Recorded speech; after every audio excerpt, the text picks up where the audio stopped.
Election code ఎప్పుడొస్తుంది, election schedule ఎప్పుడొస్తుంది అన్నటువంటిది అందరికీ తెలుస్తూనే ఉంది. దానికి సాక్ష్యమే రేవంత్ రెడ్డి నిశ్శబ్దంగా చేసేసింది. వాస్తవంగా ఎలక్షన్ షెడ్యూల్ అమలయ్యాక అపాయింట్మెంట్లు ఇవి ఉండకూడదు నియామకాలకు సంబంధించి. ఇప్పుడు ఎన్నికల సందర్భంగా కష్టపడ్డటువంటి కాంగ్రెస్ నాయకులకి పదవులకు సంబంధించి అందరికీ ఎమ్మెల్యేలు ఇవ్వలేరు, అందరికీ ఎంపీలు ఇవ్వలేరు, అందరికీ మంత్రులు ఇవ్వలేరు. కాబట్టి ఇక ఆ పైన నామినేటెడ్ పోస్టులే కీలకం.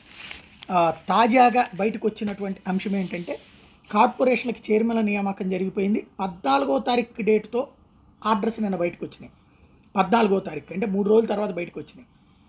పాపం ఈనాడు ఆంధ్రజ్యోతికి కూడా తెలియలేదు.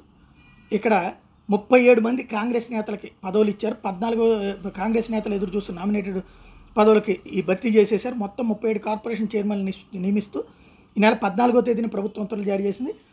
ఇప్పటికే కాంగ్రెస్ పార్టీలో చాలామంది ఆశావాళ్ళు దరఖాస్తు చేసుకుంటే నామినేటెడ్ పదవుల జాబితాలో పార్టీలో చురుగ్గా పనిచేసి సేవలు అందించిన వాళ్ళని సీఎం రేవంత్ రెడ్డి స్వయంగా ఎంపిక చేశారు. ఇటీవల అసెంబ్లీ ఎన్నికల్లో కాంగ్రెస్ పార్టీ విజయానికి కృషి చేసి కష్టపడ్డ వాళ్ళని గుర్తించి ఇచ్చారు అన్నటువంటి ఇప్పుడు ఆ పత్రికలు రాసుకొస్తున్నాయి.